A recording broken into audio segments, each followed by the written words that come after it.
I'm Michael Glidewell with Crack Skull Record TV, and we're here with episode 2 of season 2 of In Between the Cracks with Medicate the Mind. Hey, look. Murder Tactic Music. Down. MTN. Alright, guys, so how many songs do we have here? What is it? Like five songs? Yeah. So going into the track list, first song was Flex on the Gram. Flex on the Gram. Oh, that one was fun. I had that hook written like for quite a while beforehand, and it was just at first it was funny. We had a beat. It just I can't remember what it was, if we couldn't get the rights to it or some shit like that. But the hook originally was gonna be whispered, was not like. Yeah.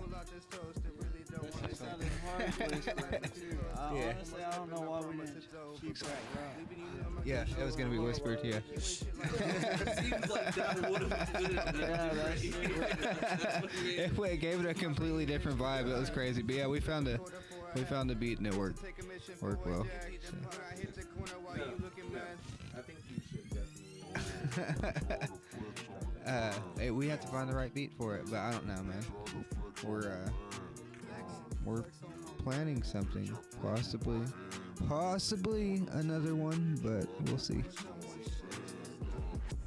Now your second song, which on Apple Music, this is the one that's like pulled up starred as popular. And it's also one of my favorite songs. Hey, yo, I'm just trying to get high. Oh. Yeah, that's the biggest one. That's kind of like big. Shout out Spaz. No, yeah. Yeah, Big part of the Trey. last big, I think. that beat, the song is dope. Don't get me wrong. Like the whole thing, the way that they went in on that, they killed that shit. But that was just a beat that I just. But if I can't feel a beat, then I'm not trying. Yeah.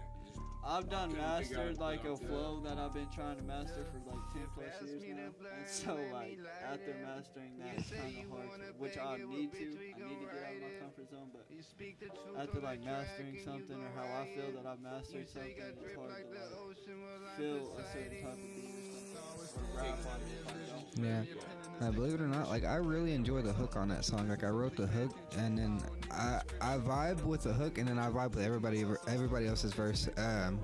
But my verse is actually, that's one of my least favorite verses of mine on the album. There's like 2 that I wasn't like very, very satisfied with, but yeah, I don't know what it is. It just feels like lackluster to me. But the hook and everyone else's verses on the song really like it makes the song to me. But to me, honestly, I hate to say it, but once it gets to my shit, it's kind of skippable. I don't know about that, man. Yeah. I dig the shit. Like I said, that's one of my favorite songs. One of my favorite ones to get drunk to. It's one of my favorite ones to get. Album's one of my favorite ones to perform live. I love it. But He yeah. murdered his Spaz murders that shit, It gets man. a great crowd reception when you Like he stayed on topic perfect. The way he went about that shit. Well, going with the Greek theme, you know, the first thing I thought was like, I was like, all right, I got to get a God of War reference in here already. Like, I got to figure out how to do that. Like, so it just, and it popped off because I fuck with Greek mythology, so.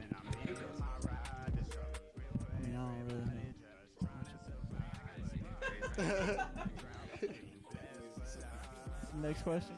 So, Grandmama's Bible, song 3.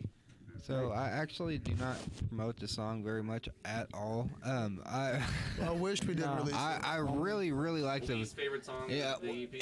not necessarily because the verse, like the verses, the verse is one of my favorite verses that I wrote on the album. It is one of it, like technically all of the verses on the song are absolutely dope. It's just the hook itself is like super offensive. And we live in Arkansas, so we It's a Bible Belt down so yeah, we can't play it. We probably can't play that live and get like a really good reception with it. I dig it. I hated the fuck out of that chorus or hook. I think it's dope as fuck, and I don't give a shit that it offends grandmas or overly religious people. Yo, I think it's dope. I really am like, I don't think you guys should be ashamed of it. I think it's like it's the hardness of hardness. Like it's fucking dope. It's the Chris Hardwick of hardness. As hard as it gets. Yeah, about as hard as it gets. Yeah, dude, like, yeah, so I mean, I don't know, the entire mindset of going into it was just trying to come up with, like, the most absolute, like, offensive shit that we could Well, think because of. everybody was saying Murder that Tactics was music. disrespectful. Exactly, it was Murder Tactics music, dude. And we weren't even putting shit out Get that like was pushback from people? Like, well, as far like as from being it was disrespectful? from More from- certain people more that from, like, in made us- family. Yeah, and so that made us like, okay, well, if you want to say that we're disrespectful, we ain't even like. Then We fuck haven't you. dropped no disrespectful shit yet. And you haven't seen disrespect. And then when we dropped it, we was like, man, Yeah, I've been there. Yeah, so, Never proud of it. yeah, that dude, Proud of it. But sometimes it has to be this done. motherfucker right here. September of 2020, we were chopping He up said, coke "Let me on our get that, let me grandmama's get that." Bible. If you're not making your grandma cry, then you're not making great music. Not crying. She felt it. At least one. I'm gonna get that tattooed on my neck. Yeah, hey, somebody felt it. Your grandma's gonna cry again. Yeah, dude. No, But, real quick, last time she seen me, she seen my arms and she said, "Are you ever gonna stop that?" I said, Oh, Tell me not to be a man, Grandma. yeah, dude. You got the weirdest tattoos though. Yeah. "Yeah, that's very different interview. I cannot wait for that interview." Yeah, as soon as you get that dookie. Yeah, Trey, with your fucking, it looks like you've been punching walls, knuckles. No. Yeah. Hey, young guy. That's not even a tattoo. Hey, young guy. Issues. I have it just now cut back open because I just took the band-aid off and put my hand on it. He's a very emotional person. Yeah. No, my dog. No, listen. He's a huge everybody NBA young, a huge NBA young boy fan. Listen. NBA young boy. Colors was pretty good.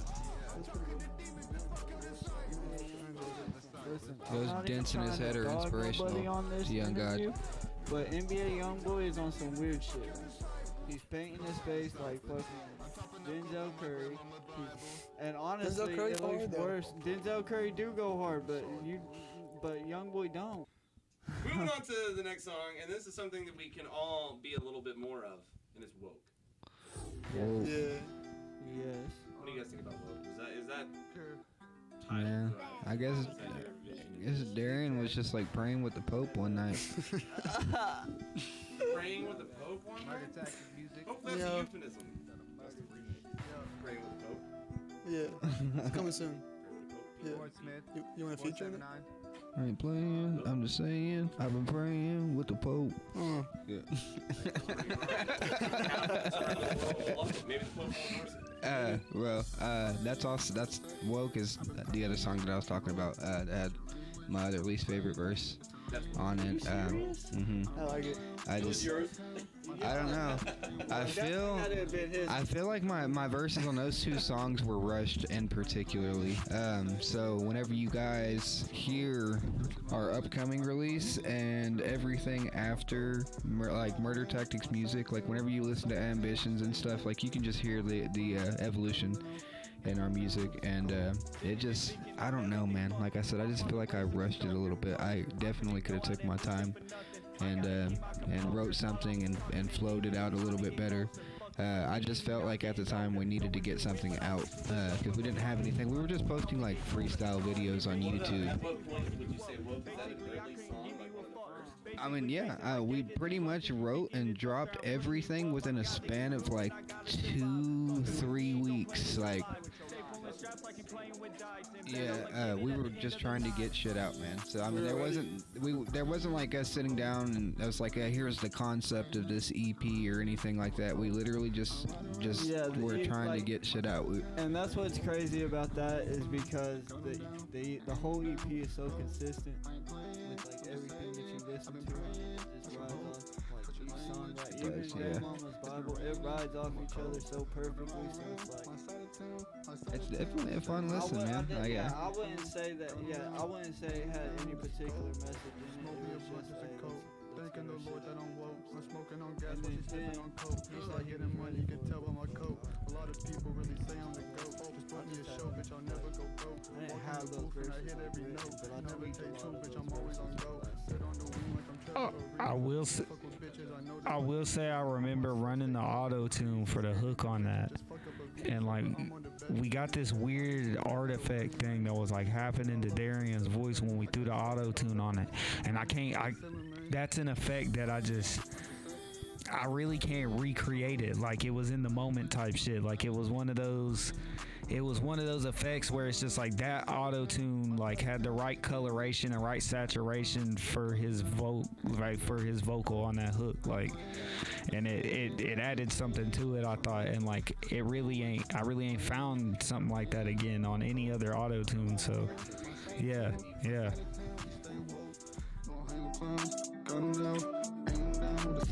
Blowing shit up like the Taliban. Yo, bitch, you wet, got a talent hand. Really hope you've enjoyed what you've seen here on In Between the Cracks. If you did, please like and subscribe, follow our information, click that notification bell so that way you can see all of the new content that we've got coming out. Leave a comment telling us what your favorite part was or anything that you would like to see in other episodes. And again, thank you for tuning in. We hope to see you next time.